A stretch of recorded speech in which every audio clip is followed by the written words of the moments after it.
आज हम करेंगे केस बेस्ड क्वेश्चन और हम केस बेस्ड क्वेश्चन को टाइमली कैसे सोल्व करते हैं, प्रॉपर टाइम मैनेजमेंट के साथ ये करेंगे हम। अब आप देखोगे, देखो पता क्या होता है, हम गलती क्या करते हैं कि हम स्टार्टिंग में पहले पूरा केस बेस पढ़ते हैं, फिर हम क्वेश्चन पे आते हैं।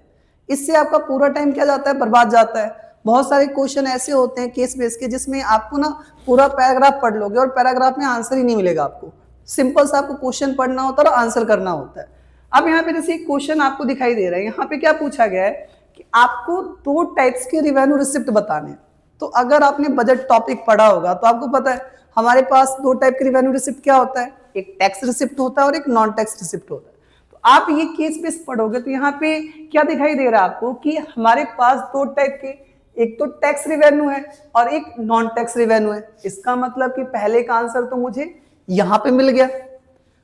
अब हम सेकंड पे आते हैं। सेकंड में क्या पूछा गया है कि आपको बताना है फिस्कल डेफिसिट रिड्यूस होने के क्या क्या रीजन है। तो आप देखोगे यहाँ पे आपका फिस्कल डेफिसिट का बताया गया है कि रिड्यूस होने का क्या रीजन है। यहां से लेके यहां तक आप स्टडी करोगे तो रीजन गिवन है। अब आप लिखते कैसे, देखो सबसे पहला पॉइंट हम क्या ध्यान रखेंगे कि आपसे क्या पूछा गया, टैक्स रिवेन्यू रिसिप्ट का आप डिफरेंस बताओ। तो यहां पे आप लिखोगे टैक्स रिसिप्ट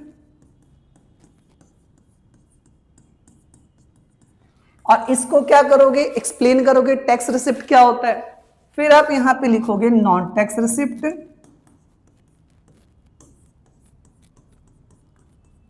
और इसको क्या करोगे, एक्सप्लेन करोगे। ये आपके हो गए 3 नंबर कंफर्म। 1.5 यहां पे मिल जाएंगे आपको और 1.5 यहां पे मिल जाएंगे जब आप एक्सप्लेनेशन दोगे। सेकेंड क्वेश्चन पूछा गया कि आपको क्या करना है, बताना है कि जो फिस्कल डेफिसिट है उसको रिड्यूस करने के लिए गवर्नमेंट ने क्या क्या डिसीजन लिया। तो यहां पे देखो, आप देखोगे कि गवर्नमेंट ने क्या किया है, डायरेक्ट एंड इनडायरेक्ट टैक्स को क्या कर दिया है, बढ़ा दिया है। तो फर्स्ट पॉइंट क्या हो जाएगा हमारा, increase in direct and indirect tax, ये फर्स्ट रीजन हो गया। सेकंड हमारा क्या होगा, अगर आप सेकंड पढ़ोगे ध्यान से तो यहां पे क्या दिखाई दे रहा है आपको कि गवर्नमेंट ने जो स्ट्रेटजी अपनाई है, जो एक्टिविटी अपनाया है, वो क्या अपनाया, बहुत स्ट्रेटेजिकली वे में इस एक्टिविटी को किया है, इस वजह से रिड्यूस हुआ है। तो यहां पे गवर्नमेंट की जो एक्टिविटी है उसको क्या करोगे, एक्सप्लेन करोगे। और जो हमारा थर्ड पॉइंट है इसमें बोला गया है कि सरकार ने क्या किया है, डिविडेंड के थ्रू भी पैसा कमाया है। तो थर्ड क्या हो जाएगा, डिविडेंड के थ्रू।